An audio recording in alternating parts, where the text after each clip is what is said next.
Welcome, everyone. Good morning, good evening, good afternoon, wherever you are in the world. And welcome to the next of EMPA's free webinars. I'd like to start with an acknowledgement of country and begin by acknowledging the traditional custodians of country throughout Australia and their connections to land, sea and community. We pay our respect to their elders past and present and extend that respect to all Aboriginal and Torres Strait Islander peoples today. I'm joining you today from the lands of the Gundungurra and Tharawal people. Some technical information. If you've attended an EMPA webinar previously, last year's virtual conference or online for the conference earlier this month from Sydney, you'll be familiar with the various controls and buttons on your screen. Jump on the chat panel at any time to talk to the panelists and your fellow participants. Just be sure to have all panelists and attendees selected at the top of your chat window so everyone can see your comment. After the presentation today, there'll be a Q&A session. Type in your questions to the Q&A panel at any time during the webinar for the presenters to answer, or the presenter to answer live or at the end. If you have any issues or questions and can't access the chat, shoot us through an email at conferences@empa.org.au. On to today's webinar. Today's webinar is Managing the Human Dimension of Disasters, a presentation from a great friend of EMPA, Kjell Brataas, based on his new book, Managing the Human Dimension of Disasters, Caring for the Bereaved, Survivors and First Responders. Kjell Brataas has worked with crisis communication on some of the biggest crises hitting Norway. He had central positions after the tsunami in Asia in 2004, including weekly meetings with survivors and next of kin and organising travel back to Thailand in 2005. After the terrorist attacks in Oslo in July 2011, he worked on media handling, internal communication and next of kin. He assisted at the Media Centre and was in charge of social media monitoring during visits to Utoya in August for survivors and family members.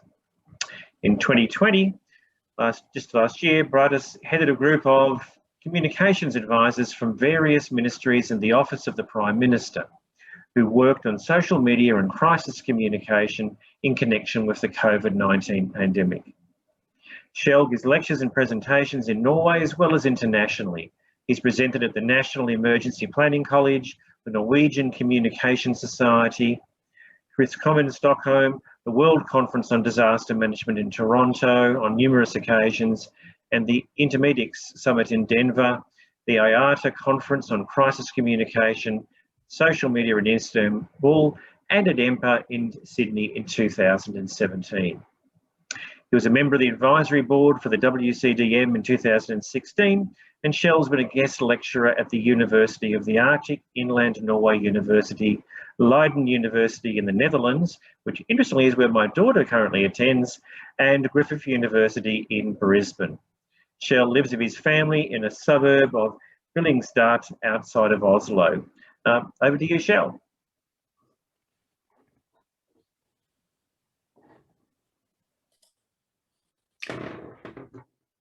Thank you very much.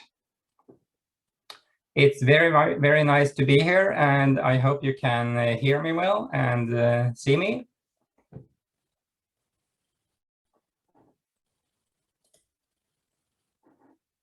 I'm going to share my presentation then, just 1 second, please. Yes, first of all, I would like to say thanks for the invitation. It's very nice to be here and to be able to talk to you. And I have very high regards for the people of EMPA. And I'm really honored to be a guest. As Phil mentioned, my focus today will be on the aftermath of disasters. And I will talk about what happens after disasters and what should happen after tragedy has taken place. I will mention many different disasters, and two of them are pictured on this slide. On the left-hand side, you see a plane crash in San Francisco with Asiana Airlines in 2013, when victim support did not work out well. And the picture to the right is from a train crash in Canada, also in 2013, when not anything worked well for taking care of the victims. So there is much to learn, and I'm very, very happy to share some of my insights. And if anyone is interested, you can also get the presentation afterwards. Just waiting for the first slide to start. 1 second.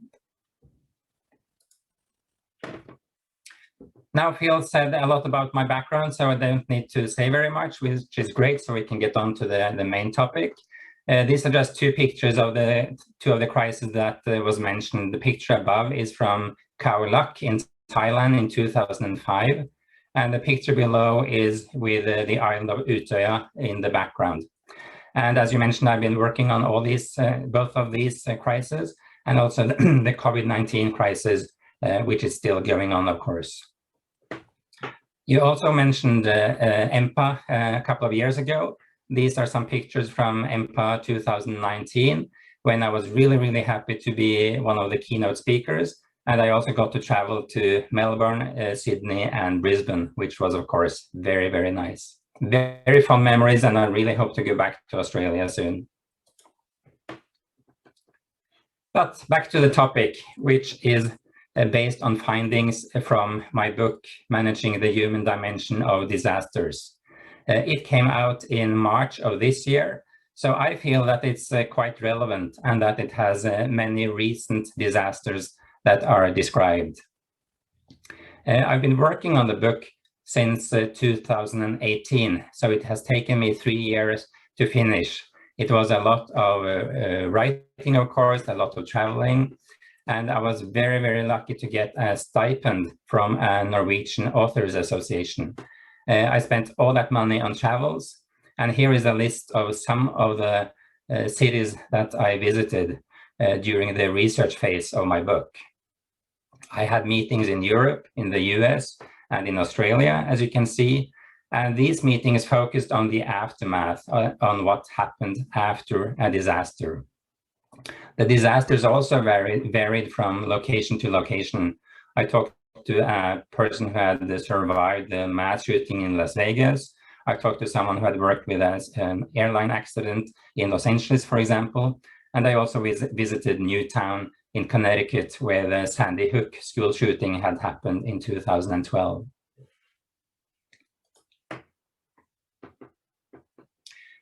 During the research phase, I met with about 60 people in person. And what I discovered early, and I think it's the same with many people, is that it's very important, if you can, to meet people face to face and in the same room. I found that conversations then went better, that they were more open, that they lasted longer, and that it was easier to interpret facial expressions and feelings when we were sitting next to each other. I was, of course, very lucky to do this research before COVID-19, so it was possible to travel around the world. And these are just a few of the people I have met and who are interviewed in my book. And I just wanted to mention them briefly. On the top left, you see a picture of Jørgen Frydnes, who is now head of the Utøya corporation that runs the Utøya youth camp. Next to him is a picture of Tord and Cecilie Laeskogen, who own the Sundvolden Hotel, which is the closest hotel to the Utøya Island, and it became the Family Assistance Center on the 22nd of July in 2011. Next is a picture of Minister Richard Weiss from Newtown, who I talked to for more than 2 hours about his work after the Sandy Hook shooting. And the picture on the top right is of Michael Engen, who is one of the survivors and also one of the heroes of the mass shooting in Las Vegas in 2017. Pictured below to the left is Maureen Basnicki, who lost her husband in 9/11. And next to her is a picture of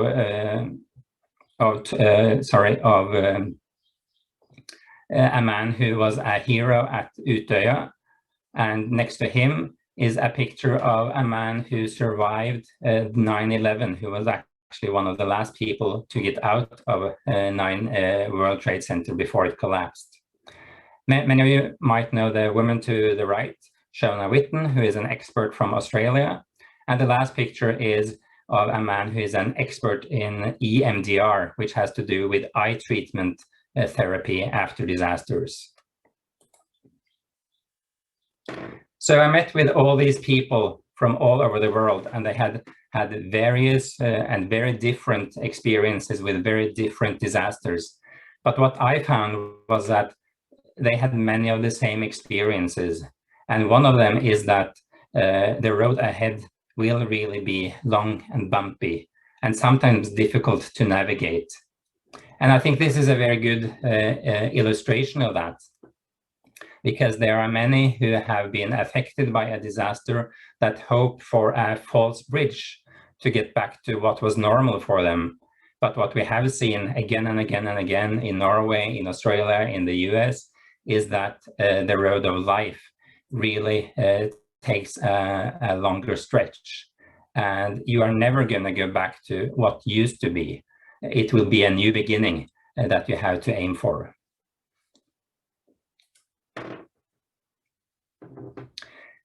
My research has taught me that there are certain building blocks that are important for victim support.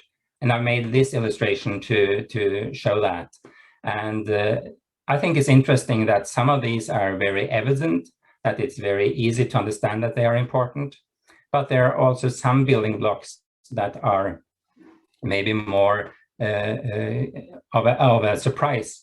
And I found at least one lesson for me when talking to people was to learn how extremely important it is for the bereaved to have a good system for the identification process, that the dead will be identified so that they have a grave to go to. We also found that support groups and monuments are very, very important, but those are also topics that can become very, very difficult to navigate after a disaster, and I will get back to that. What I've also found is that most of these building blocks can be divided into a timeline. And so I've made this timeline that's supposed to show that something happens at a time of 0. And then in my book, I have divided the timeline into 3 sections. The first section talks about the first days, when there are certain number of challenges that you have to deal with. The second time frame is the first year, when there are other challenges that you have to deal with, and you have to plan for this before something happens, of course. And the last time frame is really the following years and indefinitely after, because we found that, as I mentioned, you never go back to what it used to be, and there will be follow-up many, many years after that you have to consider. I could talk for a day, of course, about all these topics, but I have about 40 minutes, so I have chosen a few of these topics that I will get into now.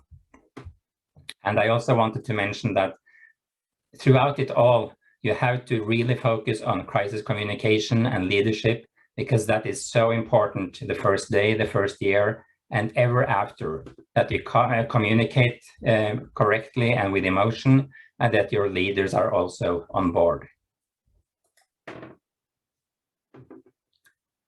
Another finding of mine is that we really have to focus on people. It's all about people when there has been a disaster. It's easy to focus on, rebuilding something or the financial aspect, but the most important is all the people who have been directly affected, because their lives will change forever. And so I have 2 chapters in the book that talk about people, and they are divided into those who are directly affected and the first responders. The directly affected are, of course, the people who have family members who died, who are survivors, or who have friends of someone who died. And the first responders are, of course, the people who work in the police, fire, and ambulance, who are right on the scene when something happens. But I have decided to use a very wide definition of first responders. So I've also included people whose job it is to be in contact with people who have been affected by disaster. And these are easy to forget, I have found, but they include, for example, journalists, photographers, recovery workers, coroners, call center staff, and even people like myself who are communications advisors. They will also many times have their lives changed forever, and they also need follow-up afterwards. Going back to the timeline, you saw on the first time frame that one of the first challenges is the spontaneous memorials that spring up after a disaster. And we've seen this in Orlando. You see the picture from the Pulse shooting. The picture below is from the terror attack in Oslo and Utøya in 2011. And I know that you've seen the same after the Sydney siege and after the New Zealand terror in New Zealand. And even if these happen at opposite sides of the world, these disasters, these spontaneous memorials often spring up very early after a disaster has happened. And they create their own kind of challenges that those in charge need to have thought of in advance.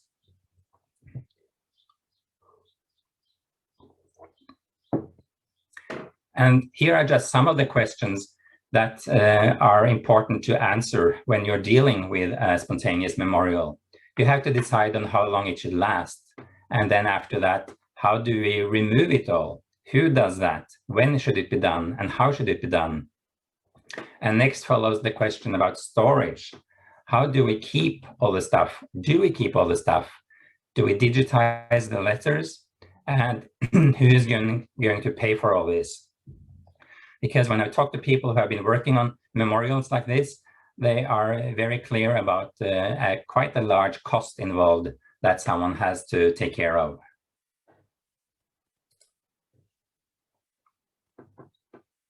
A similar challenge has to do with donations. And this is also quite close in similarity in the timeline with the spontaneous memorials, because sometimes people bring gifts, teddy bears, flowers, etc., to a spontaneous monument. And here are also some of the questions that have to be answered, because you need to think about how do we take it all in? How do we register all these gifts? What is the safety concerns? How do we store it all? And how do we distribute the gifts back to the people who need them? And in my book, I have written extensively about a case study from Newtown in Connecticut, where the Sandy Hook school shooting happened in 2012. You might remember that when 26-year-olds were killed and also 6 adults were killed. And that little town in Connecticut was just inundated with gifts and donations right after this school shooting. There are about 20,000 people who live there, but nevertheless, they received more than 65,000 teddy bears as gifts to the people. They also received lots of other types of gifts that had to do with kids. Hundreds and hundreds of jogging shoes, bicycles, school books, etc. And it's really interesting to look at why this happens. And I'm not sure if you guys have been to Newtown. I was there in 2019, and it's really a place where people don't need much. It's a very affluent community. Most of the people have a lot of money. And even so, they received all these gifts, which became a big problem. And I talked to the minister there, who said that the church was just filled top to bottom with all these gifts. And they had to find out what to do with it all. And what they ended up with was to give away some of the stuff to other cities where people needed stuff more. But in the end, they actually had to burn several tons of gifts because there was no way to get rid of it all in another way. So this just shows that you have to think about all kinds of difficulties and challenges that arise after a disaster.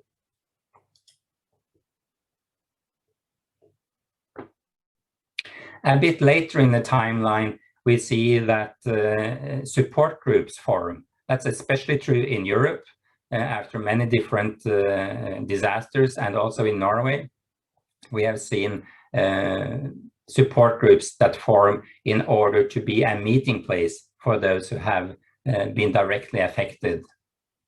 We've also seen it in the US, and this is a list of some of the support groups that emerged after the 9/11 attacks in 2001. And as you can see, there was a large variety in groups. And this is also something that we need to plan for and find out how to deal with the members of the support groups and how to collaborate with them. In the US after 9/11, as you can see, there was even a dedicated group for those people who wanted to discuss the treatment of dead bodies, which I mentioned is very important, and I will get back to that. But the pictures here are from an especially successful group called Voices of September 11. Last year, they changed their name to Voices Center for Resilience. But if you haven't looked at their web page, I really urge you to do that, because there is lots to learn from them. They are very, very dedicated. They are still going very strong after 20 years, and they are experts at fundraising and do a lot of fundraising efforts that bring in tens of thousands of dollars every year. So lots to learn from them.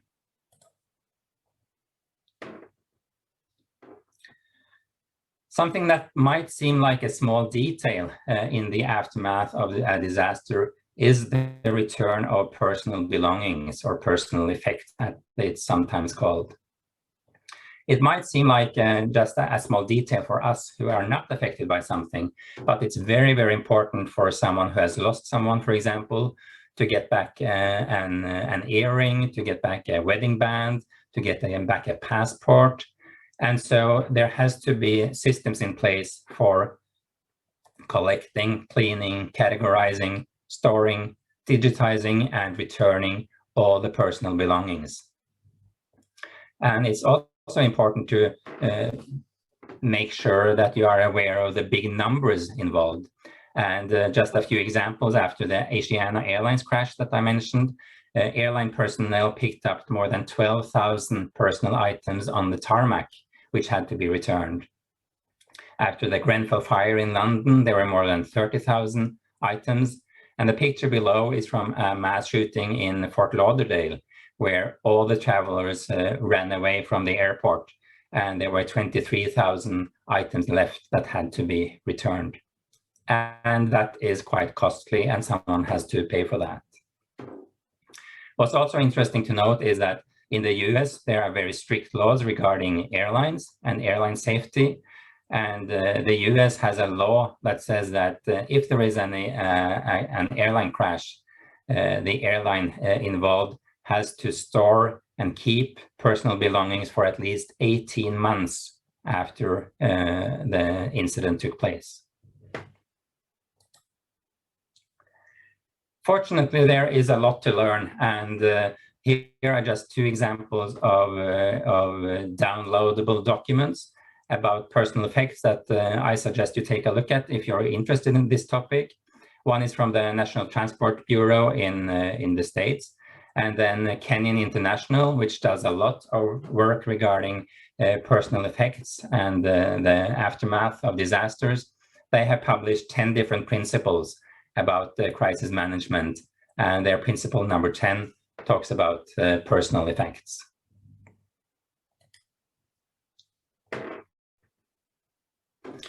I mentioned the importance of identification work, and that might be the most important topic that comes up after a disaster for people who have lost someone.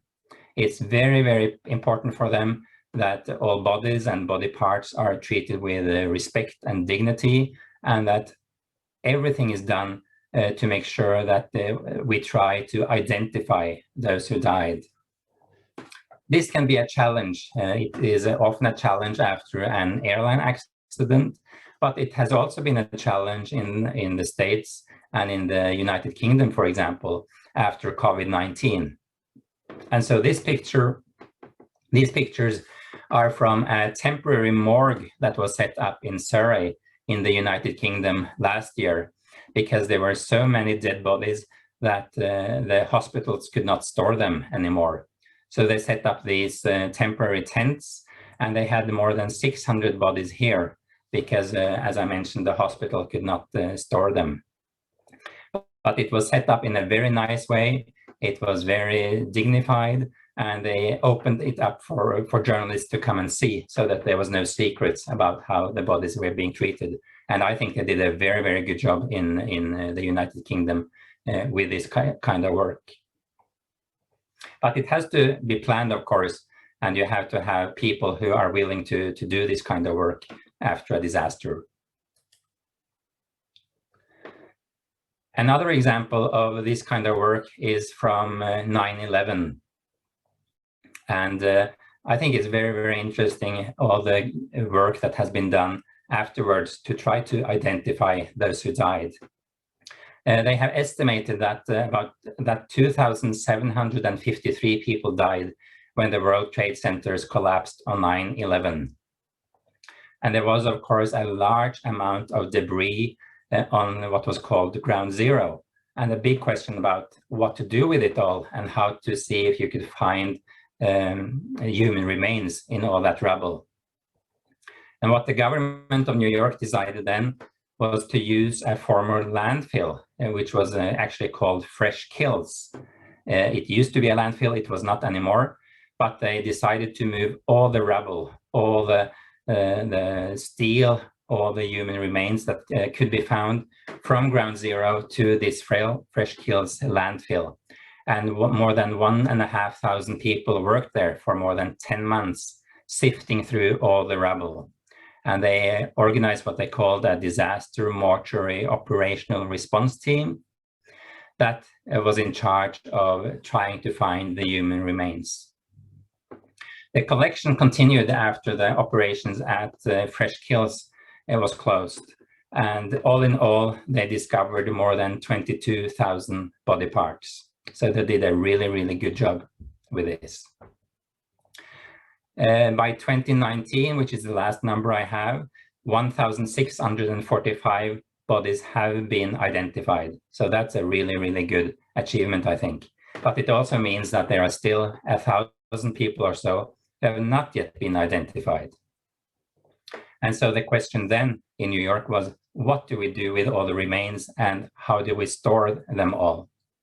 And what they decided on, which became a very big controversy, was that they put all these human remains in a locked area in the 9/11 museum. So I was there last year and I took this picture, and this is actually a picture on a plaque on a wall that says that reposed behind this wall are the remains of the many who perished on the World Trade Center site. So that's, I think, is the only place in the world where a museum also has human remains. Very big controversy, but also very interesting, I think.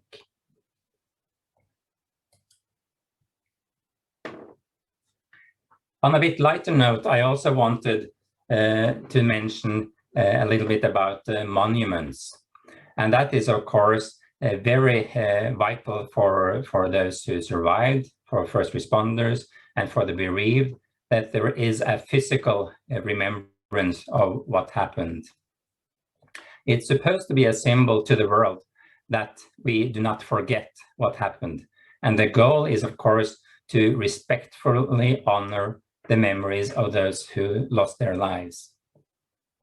Sometimes they can grow in size, and this is an illustration of that. It's an architect's illustration from Orlando, and this is supposed to be the monument to remember the victims of the Pulse shooting that I'm sure you all remember. As you can see, it's very, very large. And that is also an illustration of the challenges we face with the design of a monument, which is also often quite a big controversy. Another discussion is about the location, where it should be, the cost involved, Also, how do we involve the people who have a say in this discussion? And the timing is also a discussion. And regarding timing, there are many different views and many differences, different experiences. On one side, we have the Ethiopian Airlines crash in 2019, where the airline and the government actually wanted to have a monument ready by the 1st anniversary. And that was, of course, way too early for those who had lost someone in that disaster. And on the other end of the scale, we have, of course, the airline crash with Air New Zealand that happened 40 years ago when it crashed into Mount Erebus, I guess you call it. And there is still not a monument for that. So it will take time and there will be discussions. And you might have heard the discussions we've had in Norway about the monument that was supposed to be on the land side, looking out to the Utøya Island. And I think it's an example of how not to do such a process. And the main problem we faced was a lack of consultation with the people involved, especially the neighbors who would drive past this monument every day and who would see it on a daily basis. It became a very big discussion point, and it ended with the neighbors taking the Norwegian government to court. And finally, it was decided to cancel the whole monument and do something completely different. So the picture on the bottom is an artist's design of the new monument that is now being built. And it's going to have 77 pillars, as you can see on the picture, to remember the 77 people who died on 22nd of July 2011. But because of the controversy, and that's very unfortunate, that it will not be finished by this year's 10-year mark for what happened.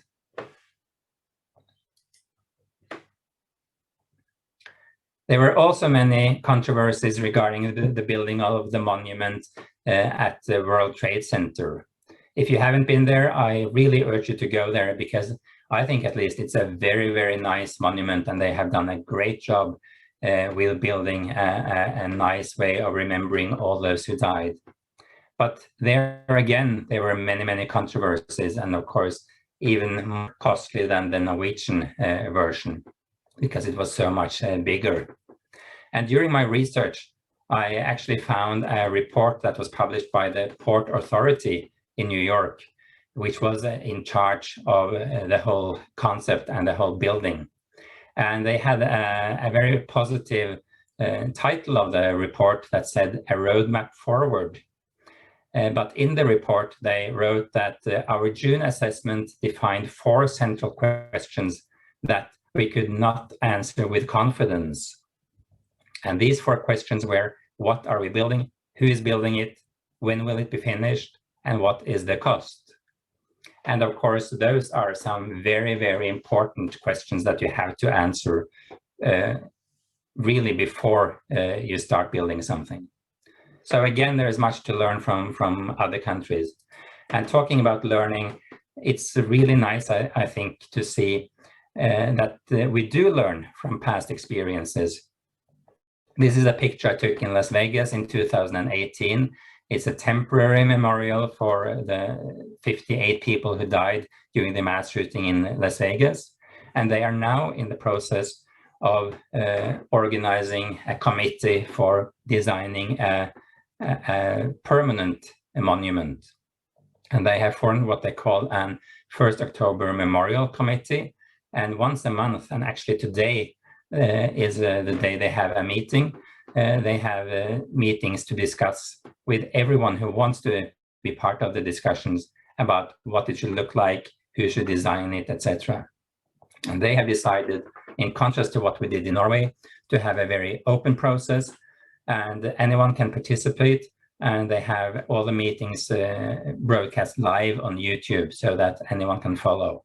So I think there is much to learn also here. I have also found, of course, that leadership and crisis communication is extremely important when you deal with people who have been involved in a disaster. And here are some of the advice I have collected for leadership who deals with a crisis. And I think it would be a good idea for government leaders or CEOs to take a look at this kind of a list, sometimes also during a crisis, so that they can check with themselves if they are on the right track and if they are doing the right things. Because it's very important, and there is a scrutiny on how leaders react in a crisis. I have a couple of examples here of how not to do it. And I know you have had controversies in Australia as well regarding the Prime Minister going on a vacation during a forest fire. In Europe, we saw kind of the same thing in Sweden and also in the Netherlands. In the Netherlands, the Dutch King and Queen decided to go on a vacation to Greece, when at the same time all Dutch people were told not to travel anywhere internationally. It became a scandal, of course, and they had to return home earlier than they had expected to. And the picture below is from the disaster I mentioned in Canada in 2013, when a train track exploded, a train line exploded, and more than 50 people died. And the boss, the CEO of the train company, he became kind of the most despised person in Canada, he was called, because he treated the people who were affected so badly. So that's, of course, how not to do it. And you also have to think about how you mix messages.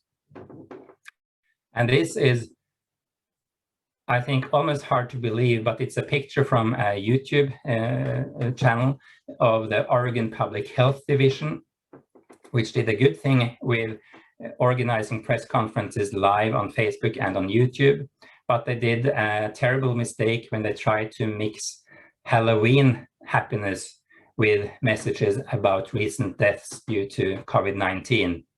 And the woman you see in the clown, with a clown face, she is a medical doctor who usually gives out press releases, but who then was dressed up as a clown. And of course, this did not work out well at all. And there was a big reaction to that kind of mixed messages that just should not happen.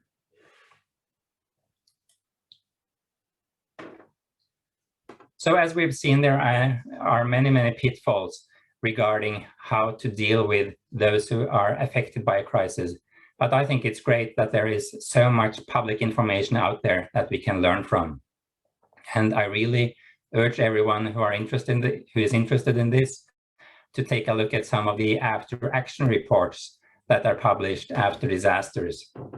Here are three that I would especially recommend that I have read extensively. One is from the Calgary flood in 2013, when they actually did a very good job with taking care of those who had been affected. The middle one is from the mass shooting in Parkland in Florida. It's about 450 pages, lots to learn there.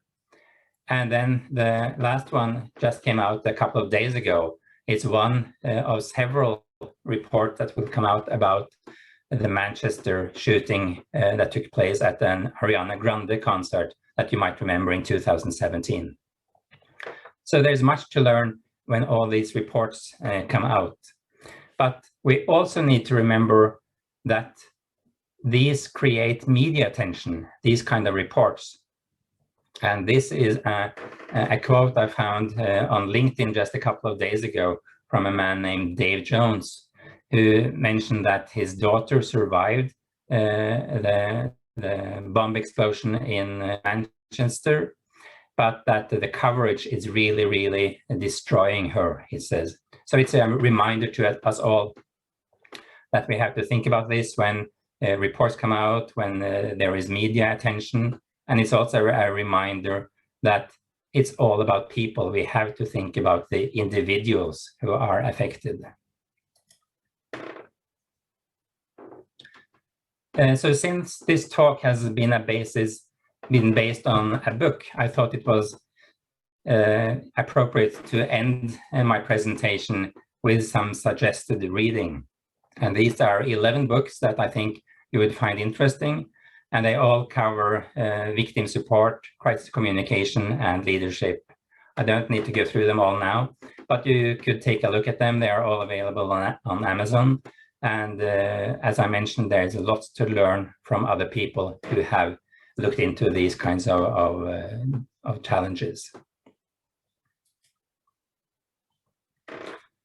So I wanted to end my presentation with a quote that I heard at the seminar in Indianapolis. I was there in 2018, taking part in a 2-day conference that only focused on victim support after airline accidents. And there was a chaplain there, his name was Brent Wright, and who described how to best support bereaved and survivors after disasters. And he said simply that you need to help human beings be human together in awful circumstances. And I think that is really what it's all about. And that if you think about that, you will have a successful approach to managing the human dimension of disasters. So that's what I had time for right now. I'm very happy to have had the chance to talk to you. And I'm also very happy to take comments and questions. Thank you.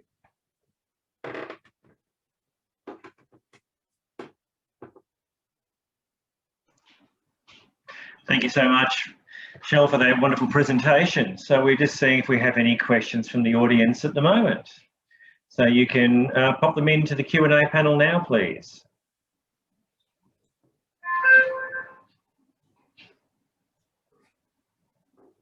I think, Kjell, you've overwhelmed them. So far, no questions. We'll just give it another minute or two.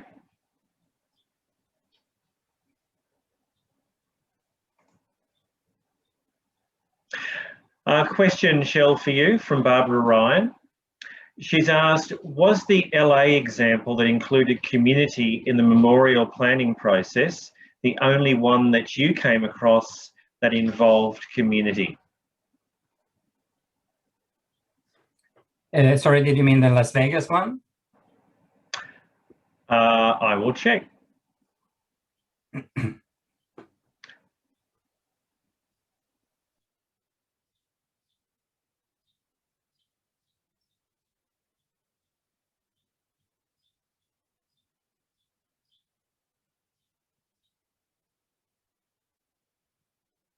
I couldn't hear.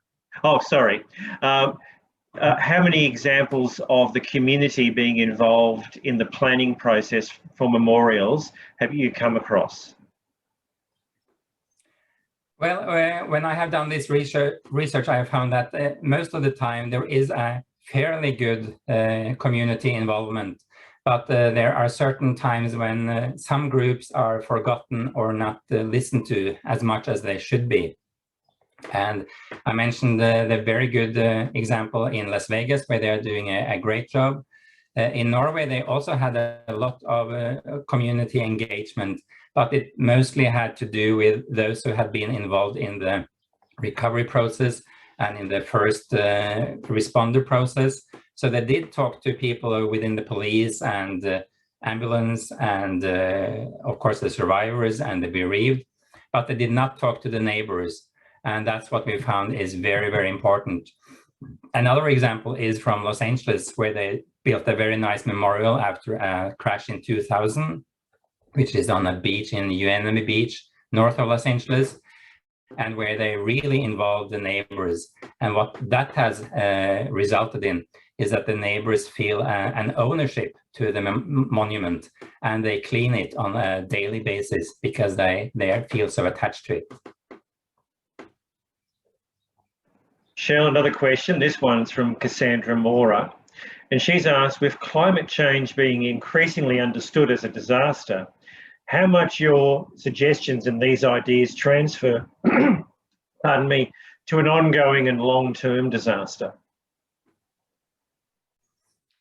That's a very good question, and I think we need to think differently when it has to do with climate change, for example, because it's, as she mentioned, an ongoing thing. But there still can be actions taken, and we've also seen that, for example, after COVID-19, especially in the States, there have already been discussions about a monument. how should we memorialize all those people who have died because of COVID-19, even if the pandemic is, of course, still going on. So there are certain aspects that really needs to be taken care of also while it's happening. Thank you. Pardon me. Another question from Dr. Mel Taylor. You mentioned an extended list of responders that you considered. Do you have some good examples of help and support or other interventions that some of these with some of these groups to support them after disaster response? Yes, and that's very important, and sometimes it's something you forget, that also those kind of first responders need follow-up afterwards. But one example is in Norway, we've seen quite a good practice with journalists and press photographers who have been to a disaster site. And it used to be that they were supposed to be, you know, very tough people who didn't need any kind of follow-up. But in recent years, it's been much more organized follow-up with talk groups among colleagues. And we've seen that they have also benefited from having help from psychologists, for example, who come in after a while to have group sessions, for example. Thank you. Further question, and I apologise for the probably likely mispronunciation of this viewer's name, but Vuta Yong has asked, did you find any typical USA examples or examples which are typical for Europe or Australia, or are the examples somewhat similar throughout the Western world? Yeah, one example would be, I guess, the support groups that I mentioned. I have found that they are more prevalent in Europe than in other parts of the world. It might have to be with a very strong focus on democracy and everyone being heard. But my findings have been that almost everywhere where there has been a disaster, for example, after the Brussels bombing at the airport, I talked to someone who started a support group there. And also in Manchester, there is a large organization that helps with setting up a support group for those who survived the bombing. So that's one example of something that's really specific to Europe, but which I think other countries and other areas of the world can learn from, because they have many merits.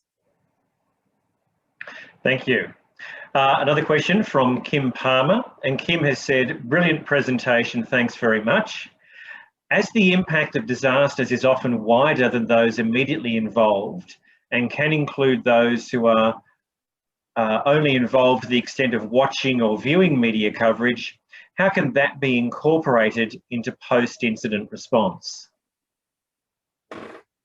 Yeah, that's a good question too. And we've seen in Norway, and we also saw in Las Vegas after the mass shooting there, that the government or the police need to take specific actions to try to identify also those people who kind of just were there when it happened.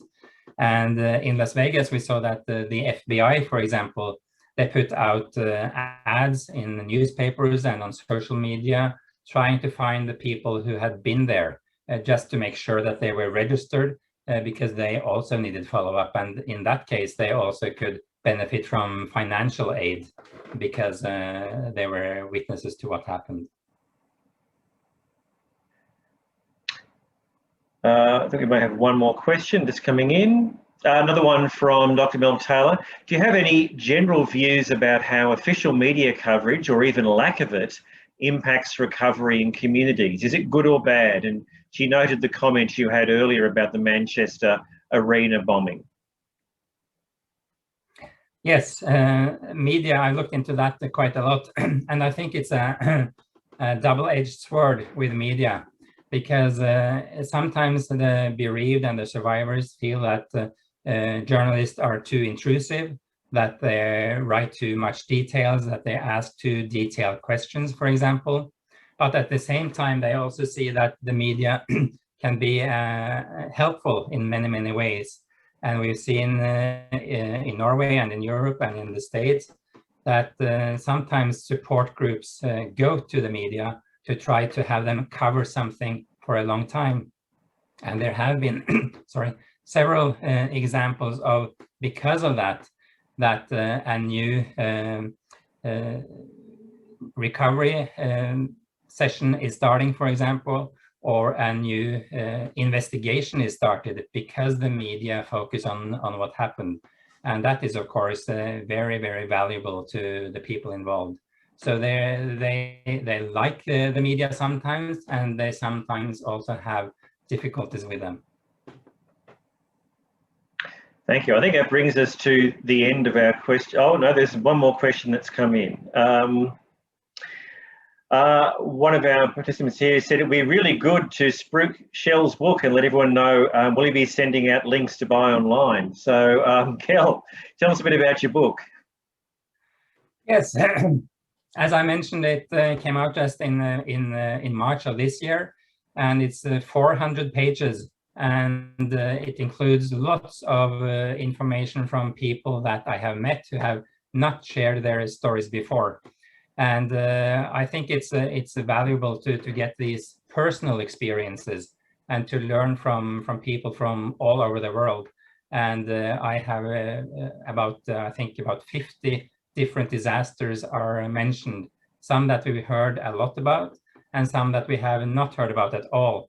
And one example of the latter one is, at least in Norway, we got almost no news about a disaster that happened in South Korea with a ship that overturned, and it was called MS Cevo, and more than 300 people died there. And it was handled very poorly by both the media and the government. And so there's lots to learn from these kinds of disasters that maybe not make the front page in your home country. So I have very high hopes for this book, and I have found that there's not much coverage on what happens after a disaster. There are lots of books about, how to prepare, how to have exercises, how to be a manager and things like that. But I think there has been a lack of information about the follow-up, and that's what I've been trying to correct with this book. We're very glad you've done so, and I believe that EMPA will be sending out some links, and those who buy online can get a 20% discount. So thank you, Kjell, for that. Well, that brings us now to the end of our presentation, and we're very grateful to all of those who've joined us online today from Europe as well as Australia and other parts of the world. It's been wonderful to have you all on. I'd just like to say that our next webinar will be on the 28th of July. We're going to hear from Mark Crosweller on some takeaways and continued learnings from his Ethical Insights workshops. It was a wonderful feedback we had from that workshop at the recent conference, and I'm sure many of you who weren't able to make it would enjoy coming along, and those who were at the conference to see what insights came out of that workshop as well. So there were some fascinating opinions of that workshop, some great insights. We've had so much great feedback. So particularly for the 35 Victorians in lockdown, we hope you'll join us then to be part of that great presentation and part of our webinar series. Keep an eye also for our August webinar as well. We'll have details on that coming soon. But to all of you today, thank you very much once again for joining us. Thank you, Kjell, particularly for your wonderful presentation today. And in around a week's time, we'll have the recording of today's presentation circulated out to the participants so you can enjoy it all over again. Thank you.